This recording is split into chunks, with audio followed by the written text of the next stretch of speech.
বড়া তো অনেক ধরনের খেয়েছেন, কিন্তু কখনো সাজনা পাতার বড়া খেয়েছেন? আজকে আমি সেটাই তৈরি করেছিলাম। তবে হ্যাঁ, ভালো হয়নি না। আমার সাজনা পাতার শাকটা কুটা সুন্দর হয়নি, কিন্তু বড়া অনেক মজা হয়েছিল, টেস্টি হয়েছিল। আমি ভালো করে সাজনা পাতার শাকটা কুচিয়ে নিলাম, তারপর সেখানে পরিমাণ মতো পেঁয়াজ কাঁচামরিচ কুচি দিয়ে দিলাম। এখন ভালো করে এগুলো মাখিয়ে নিব। মাখানোর পর এখন এখানে একটু লবণ দিয়ে নিব।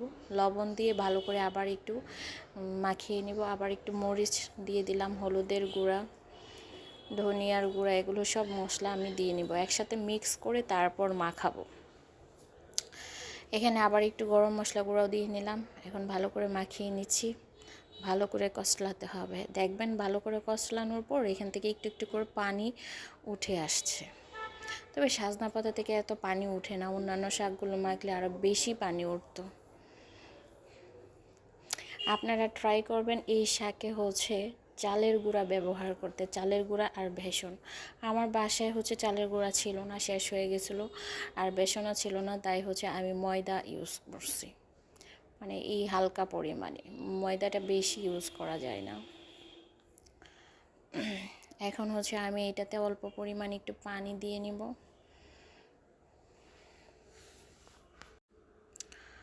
এই যে দেখেন, পরিমাণ মতো ময়দা দিয়ে নিলাম। তবে বেশি দিয়ে দিলে হবে কি, শুধু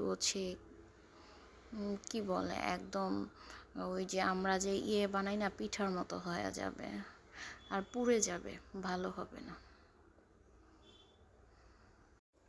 শাকের সাথে ময়দা সব কিছু ভালো করে মিক্স করার পর আমি একটু পানি দিয়ে নিব। পানি না দিলে তো এটা দলা পাকবে না।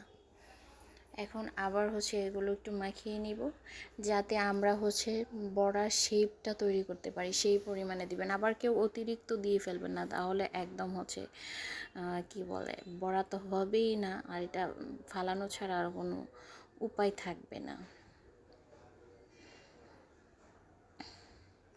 তো ফাইনালি আমার মোটামুটি রেডি হয়ে গেছে, যে না, বড়া রেডি বানানোর মতো হলো।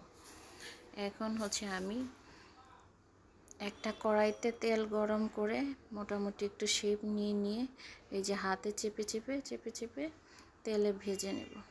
দেখেন আপনারা আমি কিভাবে ভাজি।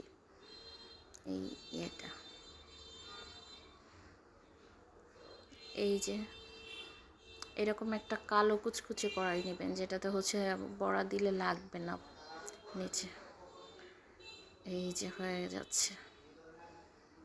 এগুলো কড়াইতে দিলে যে একসাথে অনেকগুলো দেওয়া যায়,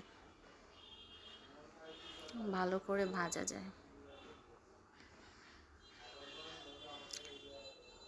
এবার আমি একটু উল্টে পাল্টে নেব, দুই পিঠই ভালো করে ভেজে নেব।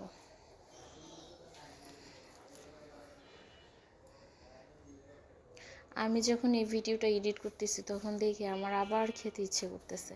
মনে আমার কাছে এখনই শাকটা থাকলে আমি এটা বানিয়ে খাইতাম, এরকম ইচ্ছে করতেছে। মানে এটা এত টেস্ট ছিল। আপনারা যারা ভিডিওটা দেখতেছেন, বাসায় অবশ্যই অবশ্যই একদিন হলো ট্রাই করবেন। আর এটা আমি সসের সাথে খাচ্ছিলাম, এত মজা হয়েছে যা বলার বাহিরে। আপনাদের যদি ভিডিওটা ভালো লেগে থাকে, তাহলে আমার চ্যানেলটা অবশ্যই সাবস্ক্রাইব করবেন, আর হ্যাঁ, লাইক কমেন্ট শেয়ার করবেন।